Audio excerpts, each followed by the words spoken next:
ഇന്ന് അടിപൊളി നെയ്ച്ചോറ് ഉണ്ടാക്കിയാലോ. ഇതെൻ്റെ ഉമ്മൻ്റെ റെസിപ്പി ആട്ടോ. പിന്നെ ഇത് വിറകടുപ്പിലാട്ടോ ഉണ്ടാക്കണേ ഈ നെയ്ച്ചോറ്. അതുകൊണ്ട് തന്നെ ഒരു പ്രത്യേക ടേസ്റ്റാണ്. പാത്രം വെച്ച് വെളിച്ചെണ്ണ ഓയിലും ആട്ടോ ഒഴിച്ചത്. അത് കറക്റ്റ് മെഷർമെൻറ്റിൽ വെളിച്ചെണ്ണ എത്രയാണോ എടുത്തത് അതേ അളവിൽ തന്നെയാണ് ഓയിൽ ഉപയോഗിച്ചത്.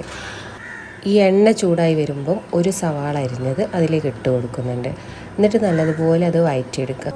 ഗോൾഡൻ കളർ ആവേണ്ട ആവശ്യമൊന്നുമില്ല, ഒന്ന് ജസ്റ്റ് ഒന്ന് വഴറ്റിയെടുത്താൽ മതി.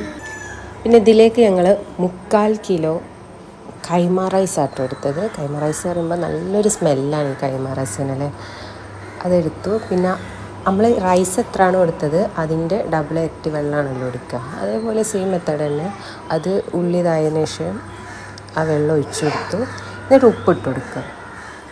ആവശ്യത്തിനുള്ള ഉപ്പിട്ട് കൊടുത്താൽ മതി. പിന്നെ ഇറച്ചിക്കറി കൂട്ടി കഴിക്കുമ്പോൾ ആ ഉപ്പ് ബാലൻസ് ആയി കിട്ടുമല്ലോ.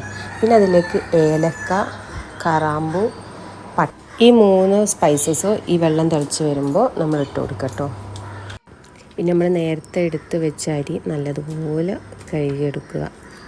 അടുപ്പത്തെ വെള്ളം തിളച്ച് വരുമ്പോൾ നമ്മൾ അരിയിട്ട് നല്ലതുപോലെ ഇളക്കി ഒരു 10 മിനിറ്റ് മൂടി വെക്കുക.